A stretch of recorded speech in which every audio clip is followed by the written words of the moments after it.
Brevner is a multidisciplinary artist of mixed Japanese, Trinidadian, Canadian heritage and works in oil, acrylic, collage, and metal leaf to create mixed media portraiture. James Nachkalos Kwalakton Harry is of Squamish and European descent. His work combines traditional Coast Salish stories, forms, and designs with modern materials such as metal and light to produce contemporary sculptures, totems, and cedar carvings. Together, their work combines the techniques of carving, painting, and collage with Coast Salish forms and traditional Japanese elements. The artwork is neither carving, painting, nor portraiture. The artwork resists singular categorization and challenges our notions of the medium while celebrating culture and identity. Thank you so much for being here. I'm so excited that you're here. Yeah, of course. Yeah, thanks for having us. Okay, so I'd like you guys to describe your artistic practice and collaboration. What subject matter do you deal with in the work, and what materials do you tend to use? I think at its most pure form, our collaboration really is a coming together of people. So we're trying to combine our two cultures, our perspective as a female, as a male, and kind of find the similarities as opposed to the differences. And we think that that's a really important path forward for people. Just to see us working together, having different perspectives, and being able to combine those perspectives into something beautiful and meaningful. I'd say that's a baseline for what we're trying to do. Yes. Yeah. Mm-hmm. We're constantly searching for new sort of visual, a new visual identity between the two of us. And we've constantly been exploring different ways of what that looks like, and just pulling examples from both of our cultural backgrounds to really make up the compositions we come up with, as well as sort of the narrative we're trying to tell.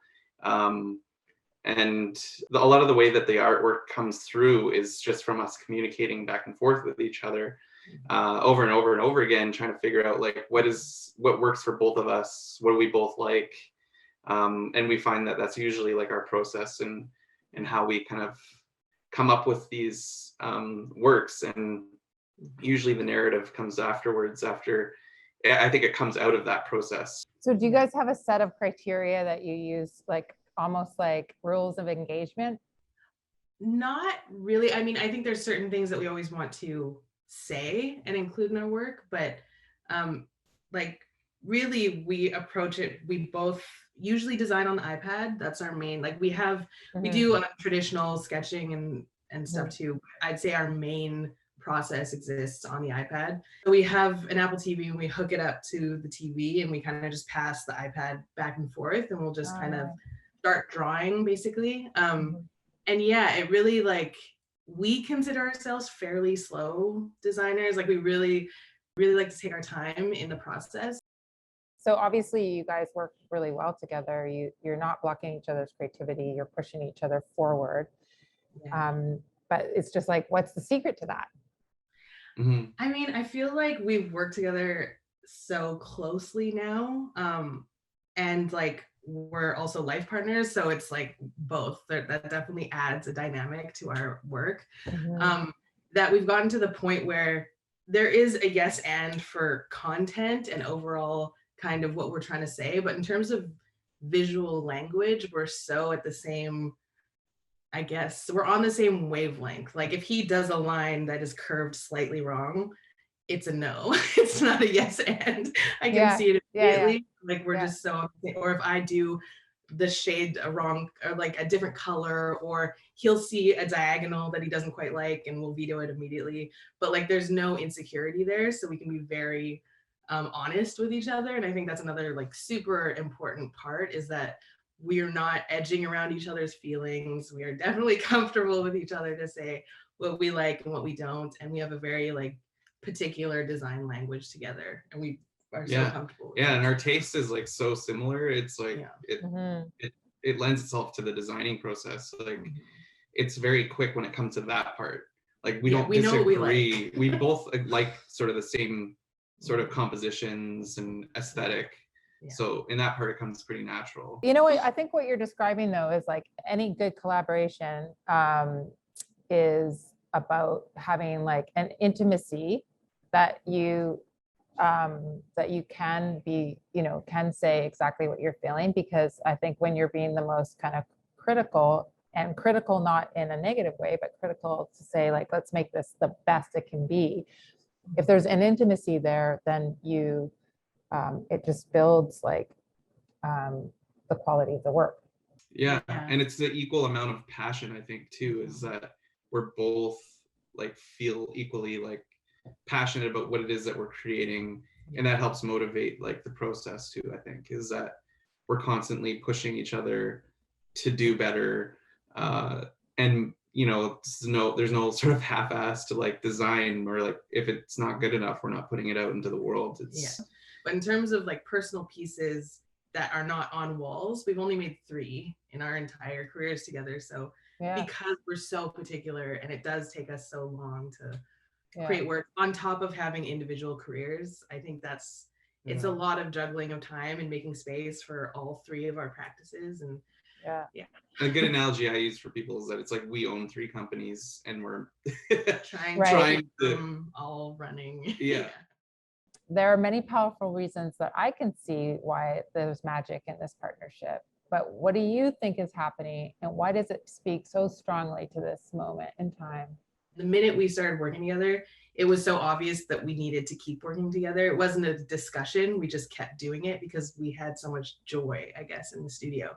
And I feel like in the beginning, our collaborative work was almost our escape from our individual practices, because I mean, definitely any job can get, a lot after a while. And there's just parts of it that can be tiring and, a grind. And so having this kind of this new creative space that we got to just create in, we weren't trying to sell anything. We weren't trying to become famous or do anything like that. We were literally just like, I really like working with you. Let's just be in the studio and see what we come up with, kind of. And I think that love and that purity was what really made it special. And it was so undeniable that we just had to keep working together. So we've known each other longer than we haven't known each other now at this point. And so like after we graduated from high school, we both went our own separate directions. We were like reunited like 7 years later. Like I had gone through Emily Carr, Lauren had done her internship in Japan, and we both didn't. I'd actually had no idea that she was into art, but I had heard through a friend that she was having an art show at the Shangri-La downtown Vancouver, and I was like, oh wow, you're killing it. And so we both went to her show, and I saw her work for the first time after like not seeing her for like 7 years, and was just super blown away about what she was making. And she had like been designing all these pieces, but I asked her to if she wanted to collaborate. 6 months I didn't hear from her, and because like I thought she just like totally just like put it to the curb, ghosted me, and I was like, oh man. And then it turned out that she had like 4 different Facebook accounts, and she ended up getting back to me on one of them. It's like, okay, well now, okay, yeah, let's meet up, have a glass of wine and talk about like art. And that's kind of how we got back together, was just through art. Through art. And it's funny because like when I had to do a lot of learning. I'm still doing a lot of learning about Coast Salish art, Indigenous art, the culture, everything. Because we went to high school together, and he can vouch for this. We did not learn about any of this in school. So all of my education has come later in life. And I didn't go to post-secondary, so I didn't really have access to like higher education around that. So all of my learning has come from him and his family. And amazing. What an opportunity. Such a huge opportunity right from the source. Like I have amazing teachers, and I'm very lucky. But he told me that the patterns that I was doing in the dresses of the portraits were like trigons and crescents and all these things, and I had no idea what he was talking about.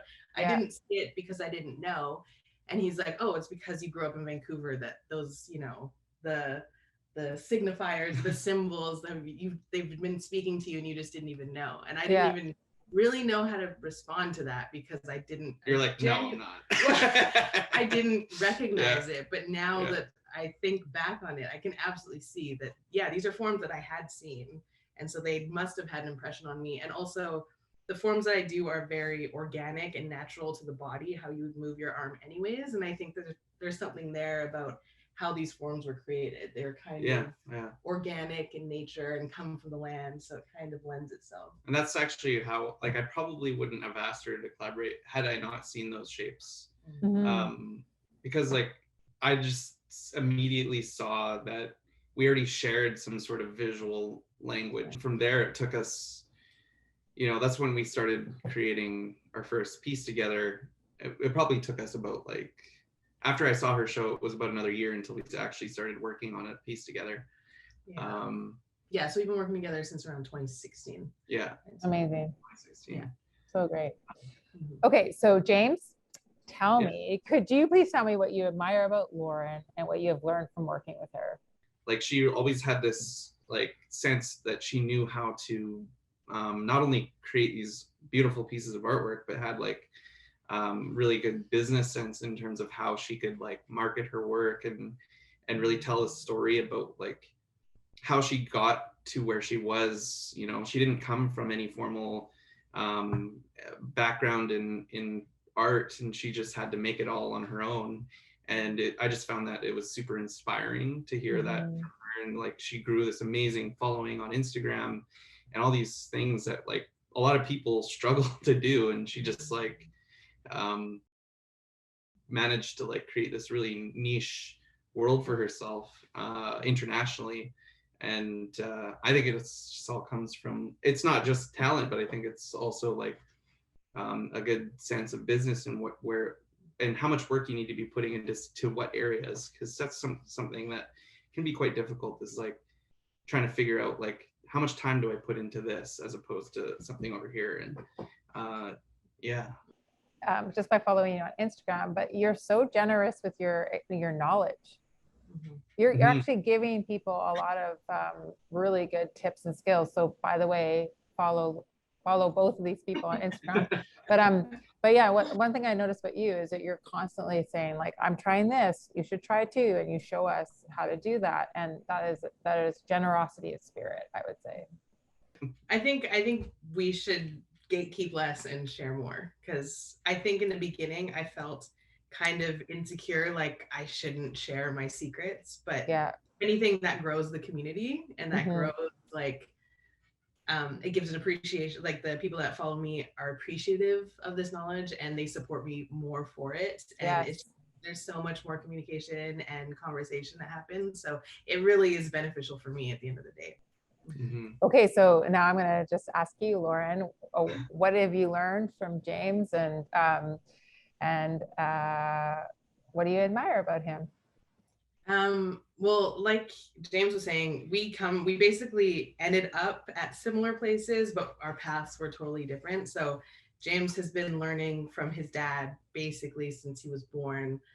He's had like a carving knife in his hand, and so his level of confidence in what he does and his connection to his culture and the way he can carry that forward is so inspiring. I didn't really, like, nobody in my family are artists, and I didn't have like a mentor like that. And it's so invaluable, and you can just tell by the way he carries himself and speaks about, you know, Salish art, Salish culture, how important it is, and how he is like kind of disseminating all of this and teaching people about the importance of Salish art on the land is super inspiring. But he's just a very confident person, and I'm not the most confident person, so I definitely try and get that as much as I can. That's a nice balance. So James, who's your dad? You want to give him a shout out? Yeah, sure. His name's Holacton. I actually share the name Holacton with him, but he also goes by Rick Harry. He's been carving in the school districts for the last 40 years, carving and teaching kids Salish art. He's also done amazing public art projects. You could see some of his work at outside the O'Dane Museum up in Whistler. Really? Beautiful. Yeah, downtown Vancouver School Board. You guys Yeah, did we the worked on a piece piece together for the Vancouver School Board at the head office downtown. Mhm. Vancouver General Hospital. So he's just been a real inspiration for me, like ever since day one. Mentor, instructor for art, and just to make sure I immerse myself in as much as that knowledge as I could. Because he also has created like this huge, amazing community of artists as well. Because he's taught a lot of other artists who have gone on in their own careers as a full-time artists. And I just want to add quickly also that the first piece we ever did together took us about 2 years, and we stopped at one point. It was actually his dad that came and basically booked a show for us that we had to do, and was like, you have to finish this piece because the work you're doing is very important, and kind of forced us back into working together. So he's like, this is a very important perspective and you have something to say and you need to do this. And so, thanks to Acton for pushing us to keep working together. If it wasn't for him pushing us to do it, we probably wouldn't have continued to work on that piece as much as we did. What was one of the most challenging issues or moments you have had as artists? And how did you problem solve it? And what did you learn from that experience? When I first started getting into mural painting, I just said yes to everything. And one of them was to paint this tunnel in Stanley Park along the train ride. They commissioned me to paint this like 300-foot tunnel. And I had no idea about budgeting or anything. And like, this is my first time. I had to act like I knew what I was doing, like without knowing what I was doing. We all I think I bit off a lot more than I could chew. And I ended up spending like all the money on spray paint because I had no idea. But it was like, that was probably one of the biggest learning curves for me, is because I was like juggling everything from like trying to manage this project to buying materials to painting it to all the labor and it was like, I mean, coming from someone who's getting into public art, it's a lot different than it is just painting painting on a canvas or on like something a lot more small scale. So it's absolutely, I learned a lot from that, and it was definitely hard. It was it wasn't a fun time. Were there moments where you're like, I'm quitting? Well, I felt like that. I was like, I shouldn't have, like, maybe you shouldn't have been this ambitious with the design, or because that's another thing, right? You have to like think about how much work it is to like what you're designing, like, and how much time you have to finish something. It's like, well, as an artist, you always want to do your best work, but at the same time, you really have to, depending on what the budget is of a project, you have to really like pull back from, being as ambitious as you can. And that's the hardest part for artists, I think, is because we're always wanting to like do our best work. And so you have to work within a parameter. And so that you can walk away to do another one. Exactly. In some ways, I kind of hear you saying too, is like, also you gotta like ask for the amount of money you need to do your best work. Young artists just don't know that they can ask for more, and that they should ask for more, and that's totally normal. And people will only give you what you ask for. And you have to, you have to ask, otherwise they're not going to give you more than you need. But you have to know your value, and communicating that is where the confidence comes in. It's like those mistakes are what help build that confidence. Doing that 300-foot tunnel with like no money pretty much was a learning curve, but I think everybody's going to have those mistakes that happen, but that's the learning curve of it all, right? It's like physical labor to do murals and public art, and you are like, you have to be strong, you have to work hard, you have to eat properly, you have to hydrate. I think murals are one of those things that are like deceptive. People it's really glamorous. It is a glamorous thing, and it's like even just like being up in the air 60 feet and being on lifts and things like that, or it's cool. It's super awesome, but I don't think people truly understand how much work murals are. Kind of imposter syndrome that you have working on a regular piece of like the kind of ugly stage in the middle. It still applies on a mural, but like everyone can watch, so you have this like extreme anxiety of failing in public, basically. And that was the first time I experienced that. I'd never done like live painting or anything, and being a perfectionist, I absolutely hated it. Yeah. And painting yellow is. Well, that's another thing when Oh you're yeah, it was yellow. It was yellow. yeah, which I had no Oh. idea was a difficult color to paint as a Yeah. background, and you can't fix You things. gotta do like 8 layers of yellow. I just picked like, yeah, Oh yeah, that's even true, just right? a portrait that I had to like Yeah. hand blend on a mess. So it was just a silly thing. I would have designed it totally different. I have a very important question to ask you, and it's a multi-stage question, and it's about appropriation. When I asked you at the beginning of the interview, what do you think is magic about your work? This is what I see as being the magic about your work, and that is that you're bringing together all these different cultures, and you're showing us how to, like, visually, you're showing us how to bring culture together. And I feel like that there's a real echo of that can go out into conversations and education. I'm really interested in you passing on some wisdom to me about that process. I personally have a negative reaction to the word appropriation. I think maybe because I know in that question there's appreciation too. I think that's maybe the way I would go forward with it, because I do feel like appropriation is taking without permission, I guess, in the culture. And that's really the root of the problem. And even when James and I were first working, I was really nervous to work with him because I had no idea I had a lot of learning to do, and I didn't feel like I was kind of at the place I needed to be in order to really speak to what we were working on. So it took us a while to even get my level of education to the point where I was like comfortable to partner with him in this way, because it's really sensitive and there's a lot of hurt. There's a lot of work that still needs to be done. And when I think about, there's a lot there. But I think maybe, appropriation is not the word that I would use, but appreciation, because I think that appropriation is definitely a problem. And I see it all the time, and it happens all the time, that people kind of like dip into other cultures without really getting the permission that they need in order to have that play or to participate in the culture. And I think that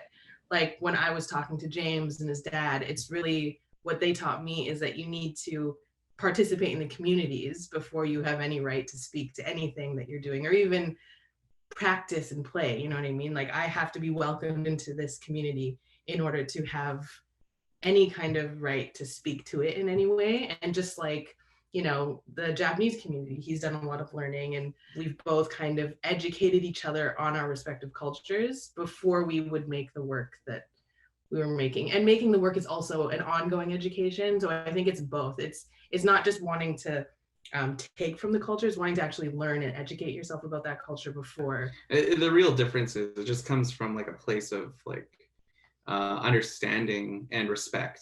When you have someone that's actually willing to steep themselves into the culture, in Japan, you have to learn under a master for 10 years before you can really understand what it is that you're kind of taking on, right? And we were talking about this with even sushi chefs, going into Japan and coming back to America and opening up their own sushi restaurant. It's that's also sort of a little iffy, but if you then notice that they've steeped themselves in the culture for that, and they've gained that connection to the community. Connection to the community. It's coming from a genuine place, and their heart is in that space. So you're kind of talking about intent, that people's intent needs to be to learn, to respect, and time put in. You're sort of talking about time. Time, for sure. Yeah, I definitely think it's the profiting off of the culture that is a huge problem. It's one thing to go to Japan and wear a kimono and participate.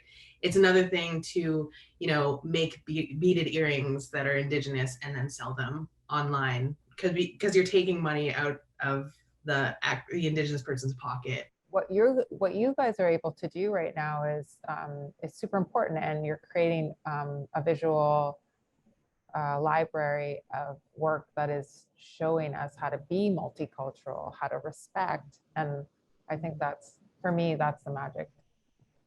I think also we're both mixed, right? James is European and Indigenous, and I'm Japanese and Black and German. And so we both kind of, I always say that like when you meet another mixed person, it doesn't matter what mix you are, you just automatically have a connection because we're kind of all like misfits in a way. We don't really belong to one place, and we kind of have these international passports in a way. So I think we've talked a lot about how like in high school growing up, we didn't really feel represented in any way, and we would suppress our culture a lot. Like I didn't want to be seen as too Asian. I didn't want to be seen. I wanted to fit in and I wanted to blend in with everyone kind of thing. So it wasn't until after high school and after we kind of went out into the world that we started wearing our cultures as loud and proud. And, you know, I think that's a huge part of what we do is having these massive murals and representing mixed people or these different cultures is so important because we didn't get that growing up. We didn't see ourselves represented in magazines or on TV. So we want to kind of do that for the next generation because I think it's so powerful to see yourself represented in that way and it's so important. Do you have anything else you wanted to say? You know, with the protocols coming from like how we're even supposed to take on artwork in our own community. Actually, we didn't even have a word for artwork. It was just a way of life for us. So when people sort of monetize our culture and sell it and try and make a profit off of it, that's not something that we did traditionally. We were actually sort of forced into this through colonization to start to sell our work to the colonizers to feed families, and that's sort of how it all sort of developed into you know, you see these like small little totem poles being sold in gift shops and stuff is that's when settlers started to sort of take and they would pay artists like a one-time fee, and it was just this whole messed up system where it's like they're just profiting off of this mass production of indigenous iconography in shapes and forms, and the indigenous people weren't profiting off of it at all. So there's also that history with it.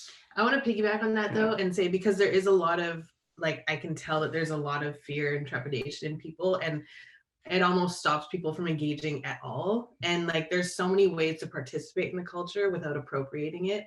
Like, for example, his aunt does drum making workshops. There's all kinds of like Salish directive drawing workshops. You can absolutely create art. It's just the profit. Anyone can sit down and, you know, take a workshop and create, but it's just the adding any kind of money to it or profiting off of it. That's where the line is drawn. So there's so many ways. And I think people participating in these workshops and going out and learning from people is always a good thing, and people should absolutely do it because it does help educate. I'm so glad you said that. I think that's a really amazing point. Let's break down one of your collaborative pieces. Which one would you like to talk about and why? Yeah, so this is the piece that started it all. This is the very first piece we ever worked on together. And this piece took us 2 years to finish. And we weren't working every single day 9 to 5 for 2 years. But like we were saying earlier, it was just coming up with a new visual language and learning how to work together, that it was the process of 2 years that we basically built this new visual language. And I'd say that was the thing that took us the longest, on top of my education and learning how to work together. He taught me how to carve. I was doing, like, there are so many new skills were learned. Yeah, she taught me a bunch of painting techniques and transfer techniques with paper and copper leaf and all this stuff. It was, yeah, it was like we were just sharing our skills that we had kind of built into this one piece. Yeah, which it was like we were teaching each other. We were just exchanging knowledge, really. Yeah. That's so wonderful.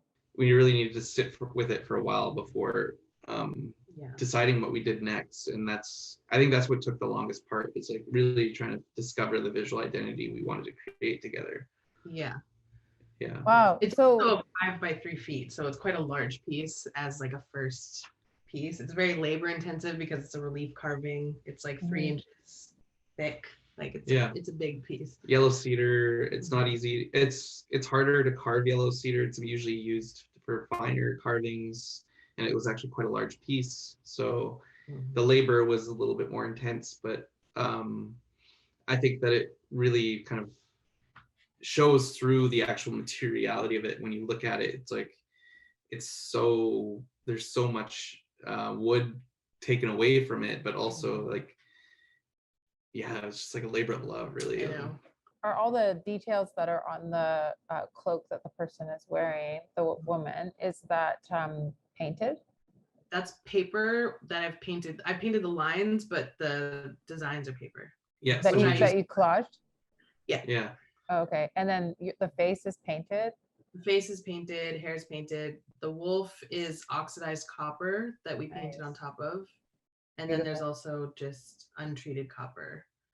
You know, when it was finished, after looking at it, we're like, we really need to continue doing this. It's like, we can't, how can we not continue to do this? Even though there was like all this pressure from like our individual careers going into our individual paths. Like she had an art show, I had public art projects coming up that I had to get into. And it was just like, we knew we needed to continue doing it. And after looking at it, when it was finished, we're like, yeah, we know we need to do this. Yeah, it's so cool.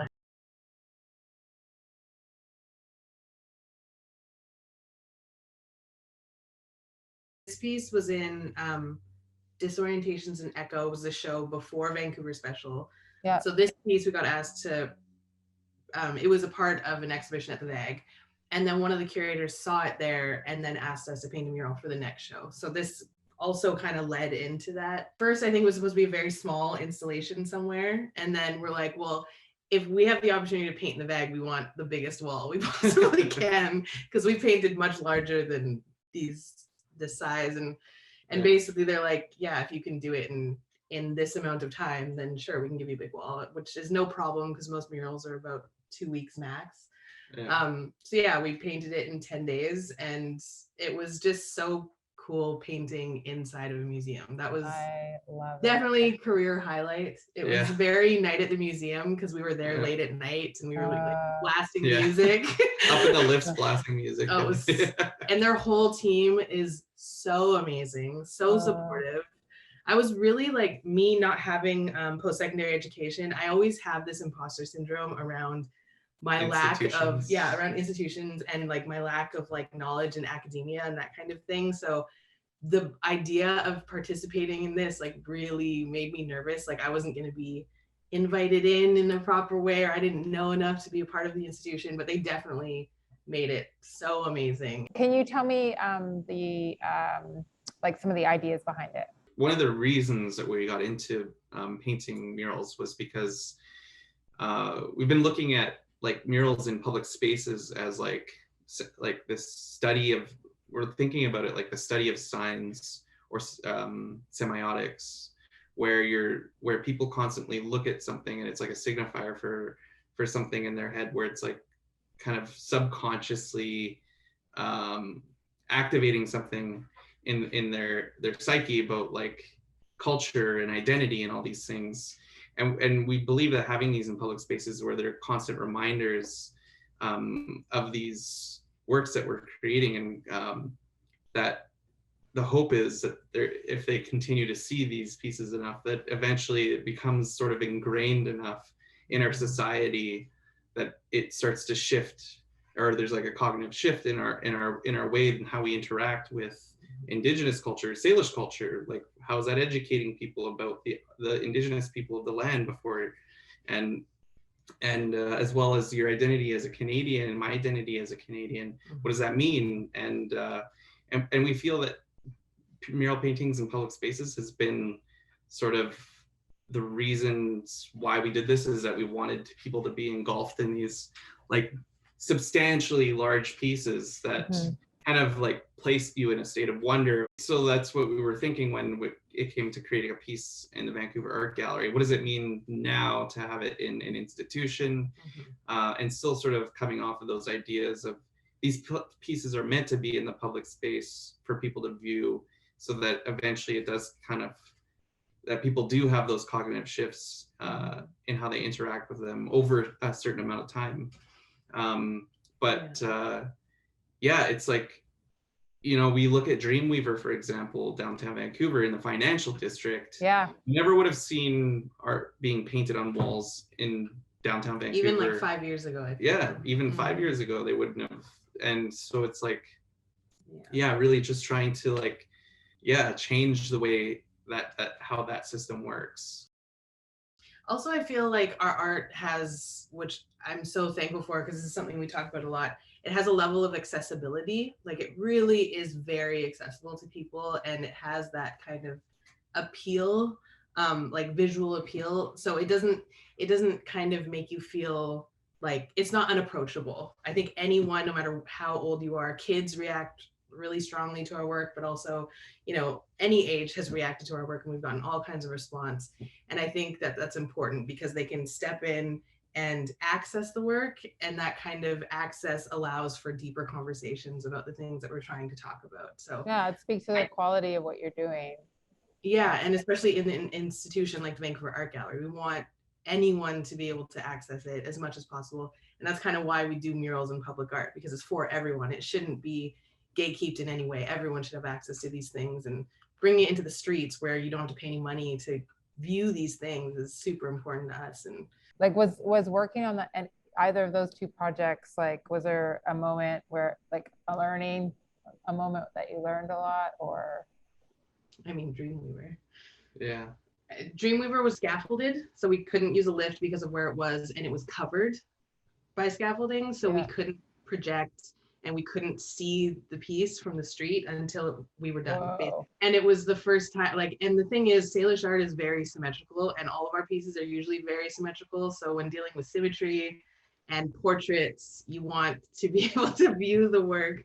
That was probably the most anxiety I've had, because everyone's going to see it at the same time as we do for the first time, and we had no idea what it was going to look like. Whoa. And it was just too close. I thought the nose was going to be up here, and like I couldn't go back and tweak it, and we had to come up with a whole different technique. We were doing pouncing, so like super old school technique, because there was no other way to transfer the design onto the wall. Doing what? So it's like a little cheesecloth with chalk in it, and you kind of pounce. Like the action is pouncing. We use spray paint, but traditionally you use chalk or charcoal. Amazing. Yeah. So we printed out basically a piece of paper the size of the wall that was like 60 by 40 feet in 3-foot rolls, and we hole punched the whole design out and then spray painted through the holes to transfer the design, because there was no other way to get the design on symmetrical. Yeah. We got a shout out to Aaron Nelson Moody for giving us the idea. One of his mentors, who has become my mentor. He helped us with He's that like, idea. why don't you do this? It's like a really old school technique that used to use like 1500 Yeah, years Michelangelo did it in the Sistine Chapel. Yeah. Like so like, we're like, okay, let's try it out. And it made it really easy to transfer the design, actually. Because we just like hold it down like a big tapestry, and then. Yeah. Do you have a creative exercise for us? Yeah, I was touching on it. It's just a term I learned at Emily Carr, just semiotics. So it's just a study. It's a study of signs and signifiers, which just means like if we want to think about like signs, I could relate it to like maybe branding. Like you look at like the McDonald's symbol, and everybody recognizes immediately when they see the M. It's just like sort of this subconscious thing that everybody knows. So I'd like to try and like challenge people when they're looking at artwork to think about when we're doing like a walk through the city and you're looking at each new mural, is that we look at it through like that same sort of idea where we're looking at it like it's everything that's in that mural. What are the symbols in it that kind of make up the artwork, and really kind of reflect on that, because everybody has their own experience that's led them to creating this style of artwork up until this moment in time, to really think about what those symbols can mean in an artwork and how it can kind of like shift our sort of awareness around what it means. Because I think as we sort of like move through the world and sort of develop these new connections with these different symbols that we know today in our current society, with like could be like a car sign or like a different car logo or whatever. If we look at that in art, what does that mean for that artist to be making those signifiers? Think about that and reflect about like their history and just how they got to that moment in time to create what it is that they created. And maybe that can like maybe open up different way for people to think about what it is that they're looking at. Mhm. I think I said it a bit better when I was talking to her. I want to piggyback on that because you just reminded me of something that I did not that long ago when I was trying to find deeper meaning in my work, and I think this might be useful for someone. But I think that when I was trying to figure out like artist statement and really hone in on what my work meant and what the portraits mean and everything, I really didn't know how to add like written meaning. I didn't know how to write an artist statement that would kind of translate as to why I make the choices that I do. I always focused on making the work, not writing about the work. And so somebody told me that like every decision that you make or everything that you're drawn to, there's a reason why you're drawn to it. There's a reason why I use paper in my work, and there's a reason why I'm so drawn to that material. There's a reason why I love portraits.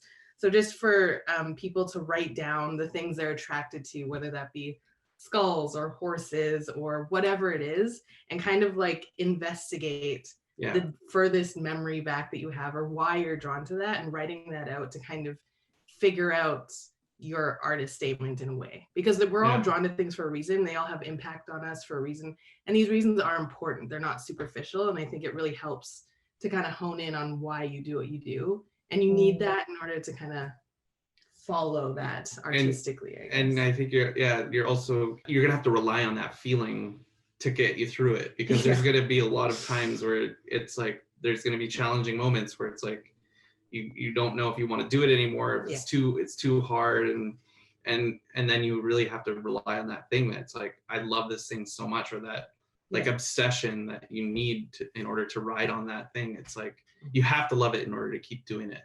Seems like it's kind of twofold. One is that when you look at other people's art, try to put yourselves in their shoes to figure out what symbols and signs that they've left you as hints.